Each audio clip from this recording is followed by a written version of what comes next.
Dans quelques jours, le Congo va célébrer ses 62 ans d'indépendance, acquise le 15 août 1960. Suite à cet événement, mesdames, messieurs, nous recevons sur ce plateau le docteur Marcel Guitoukounou, homme politique congolais, président du parti Le Congrès du Peuple. Président, bonjour. Bonjour. Le Congo va célébrer ses 62 ans d'indépendance. Que présente pour vous cet événement? Merci beaucoup de me donner l'occasion d'évoquer avec vous un pan de l'histoire nationale, l'indépendance. C'est vrai que nous sommes dans cette période de commémoration, mais c'est aussi l'occasion de rendre un vibrant hommage à ceux que nous appelons affectueusement les pères de l'indépendance, qui ont sacrifié leur jeunesse, qui ont dépensé tant d'énergie pour nous donner et nous léguer la liberté. Mais il n'y a pas que les pères de l'indépendance. Il faut savoir que l'indépendance, c'est un process qu'il faut bâtir, qu'il faut construire, et que chacun doit pouvoir s'approprier ce process et en faire usage chaque fois que de besoin.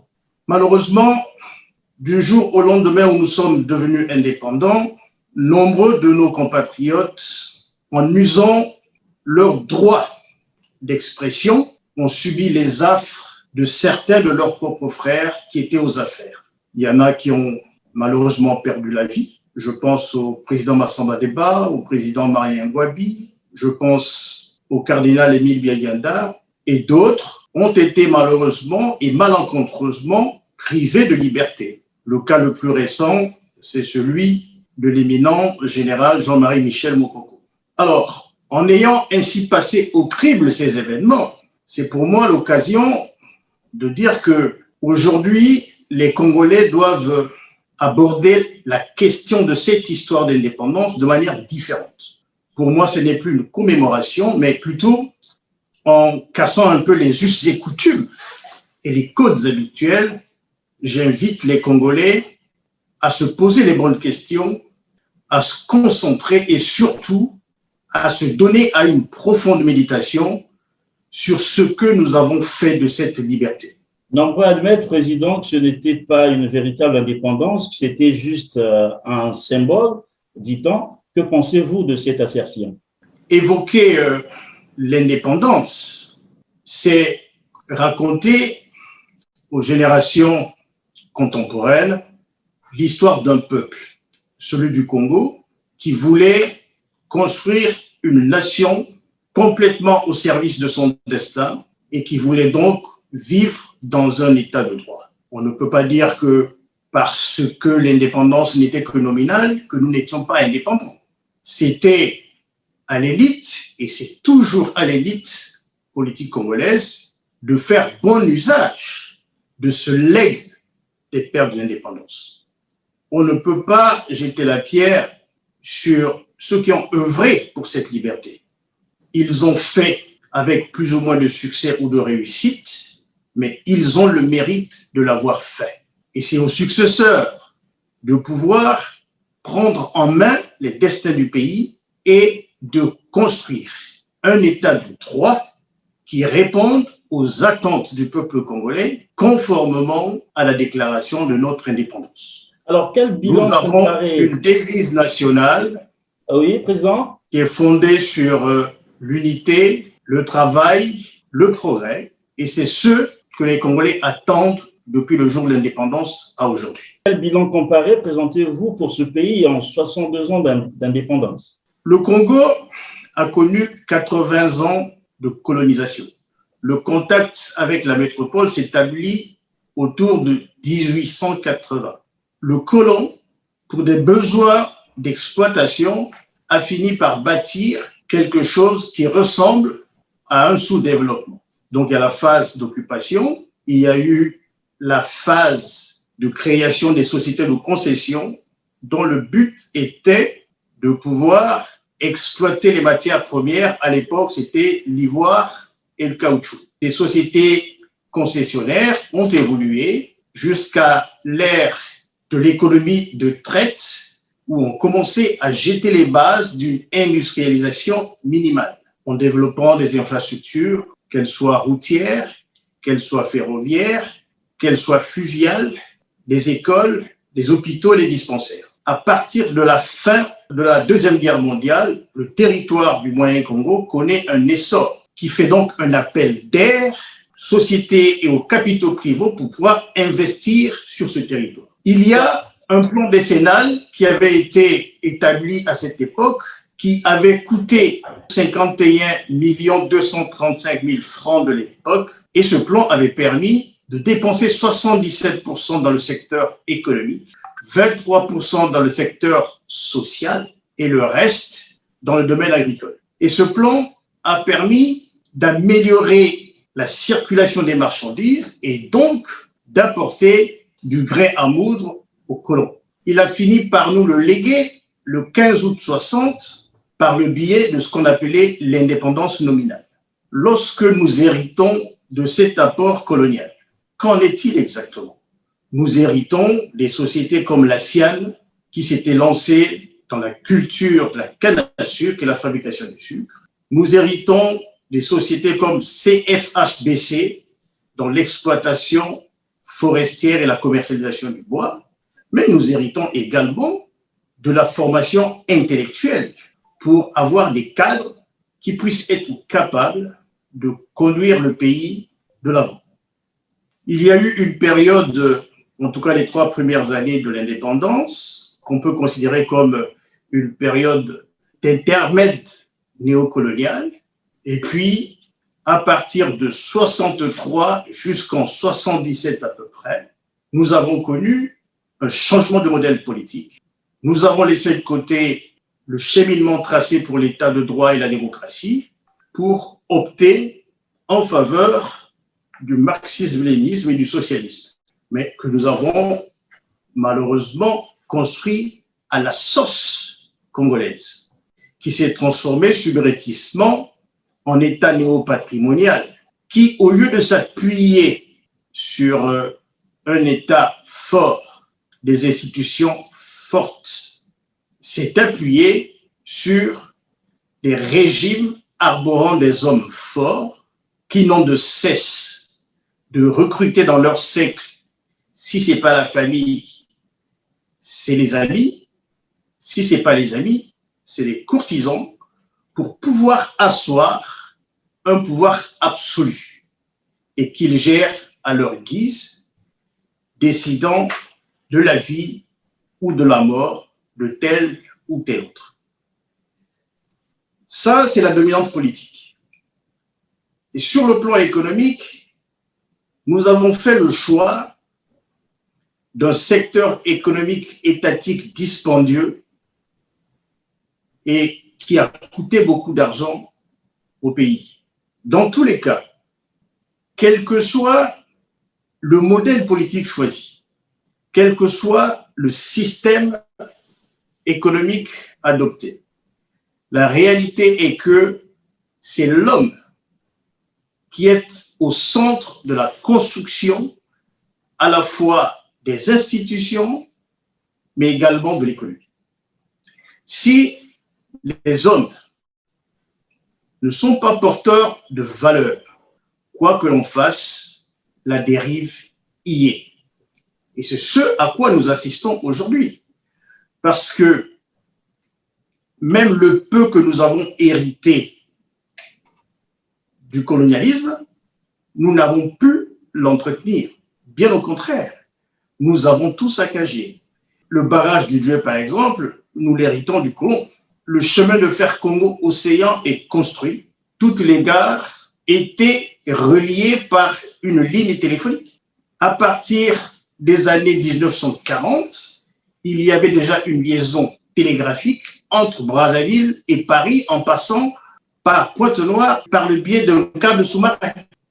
L'hôpital général était un hôpital construit par les colons et qui a rendu d'énormes services au pays. Qu'en avons-nous fait aujourd'hui? Vous voyez donc que lorsque on met bout à bout le passé et le présent, on est en droit de dire les Congolais ont malheureusement réussi un tour de passe-passe inattendu. Celui d'amener à la nostalgie bon nombre de nos anciens qui ont connu le colonialisme et qui pensent que c'était bien mieux qu'aujourd'hui. Mais en vérité, c'est pas tant que c'était bien mieux, parce que lorsqu'on repense aux impôts indigènes et à la capitation, ce n'était pas de la joie. Mais ce que les fils du Congo ont fait en 62 ans d'indépendance, et surtout à partir de 77, avec l'avènement du système qui gouverne aujourd'hui, je pense que c'est encore pire. Nous avons substitué le colonialisme métropolitain, le néocolonialisme, par un colonialisme national. Et ce colonialisme national nous gouverne à coups de slogans. Tenez, dans le cadre de cette commémoration de l'indépendance, on nous dit le thème, c'est la marche vers le développement. Mais gouverner comme ils l'ont fait il y a 40 ans n'est plus possible, parce que le peuple a pris conscience de sa souffrance, de sa douleur.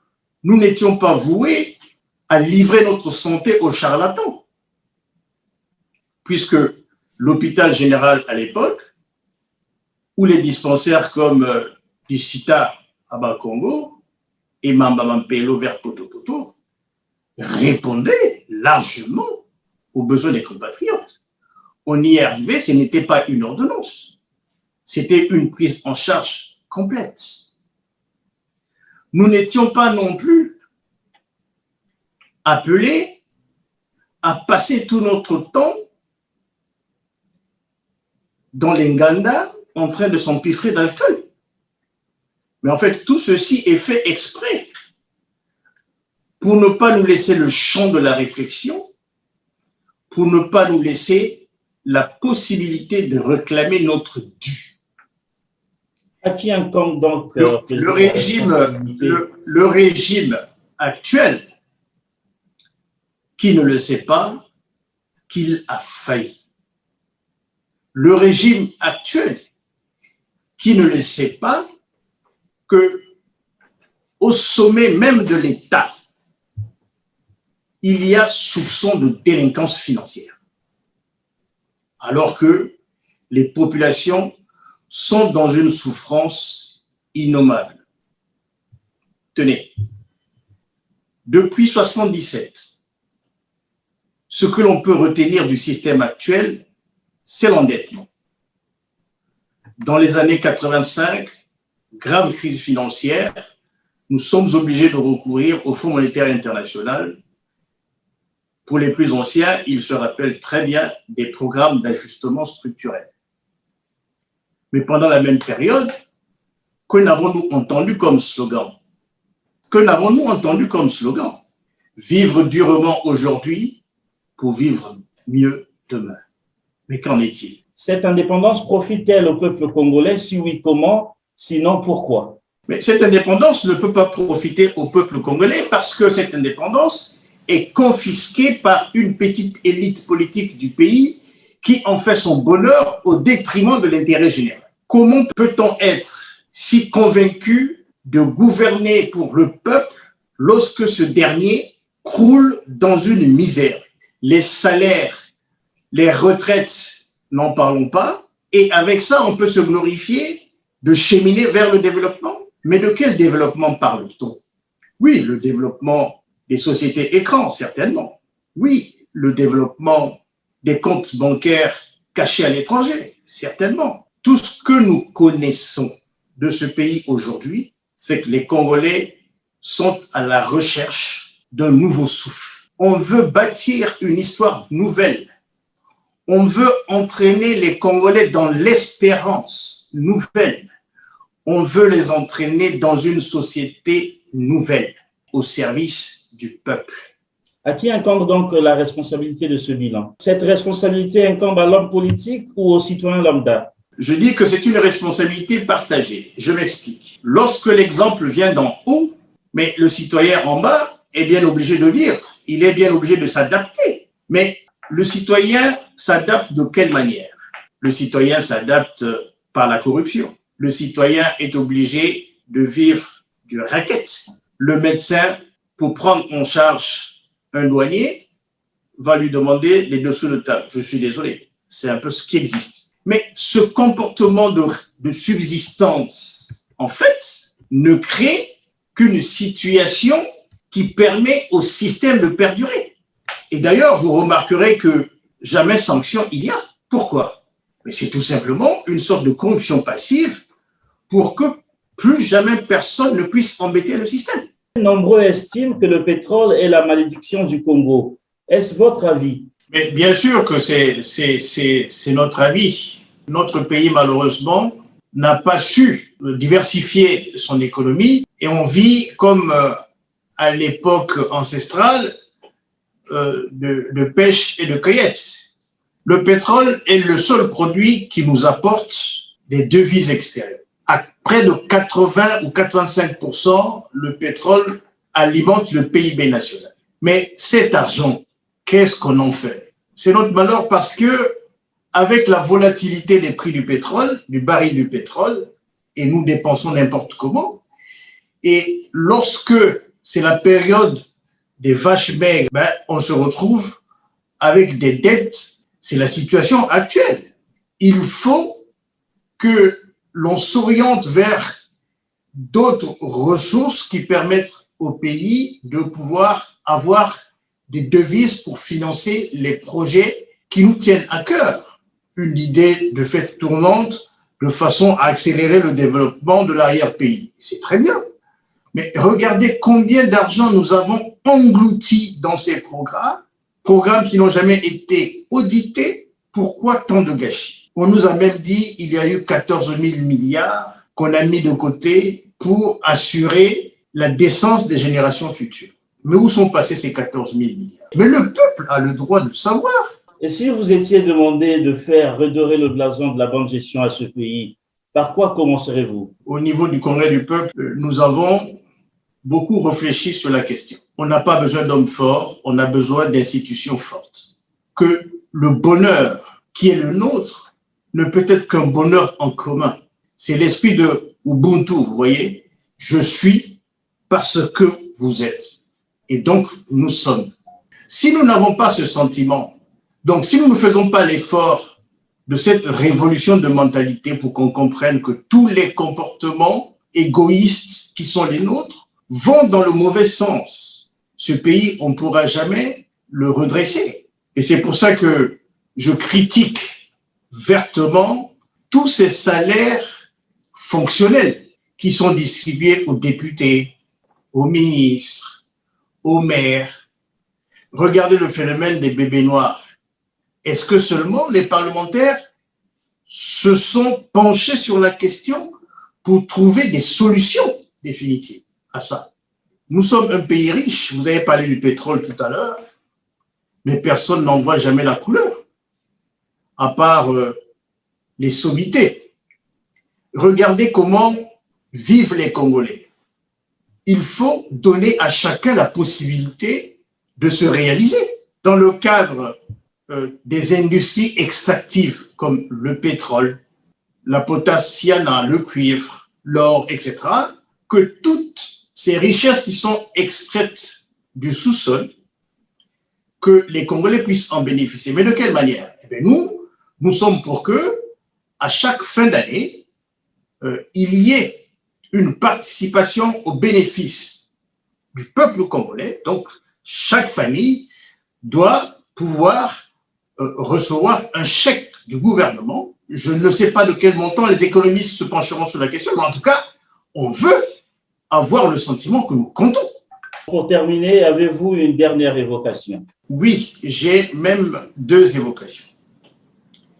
La première sensibilise la population sur d'éventuels changements qui peuvent intervenir dans le cadre de l'administration publique. Mais la réforme de l'État, elle est administrative, elle est aussi politique. Qu'on change la façon de gérer l'administration, il n'y a pas de problème. Mais attention, il ne faut pas qu'on nous utilise cette réforme pour nous pousser vers un nouveau changement de la lettre constitutionnelle. Et j'attire l'attention des autorités là-dessus. Enfin, je vais terminer par nous avons notre indépendance, donc on nous garantit des libertés qui sont expressives, qui sont politiques, qui sont financières, qui sont culturelles. Chacun a le droit de croire à ce qu'il veut tout en respectant les limites des uns et des autres. Je m'adresse à ceux qu'on appelle les frères de lumière, qui sont aujourd'hui arrivés au sommet de l'État et qui malheureusement ne se comportent pas de façon exemplaire et qui sont aujourd'hui la risée de l'ensemble du peuple congolais. Je leur demande de se ressaisir pour le bonheur de l'humanité, c'est-à-dire du peuple congolais. Merci. Je rappelle que vous êtes homme politique congolais, président du parti Le Congrès du Peuple, et nous vous remercions de nous avoir accordé cet entretien. Merci beaucoup. Et évidemment, je ne vais pas souhaiter bonne fête aux Congolais, je leur demande plutôt une profonde méditation. Merci beaucoup.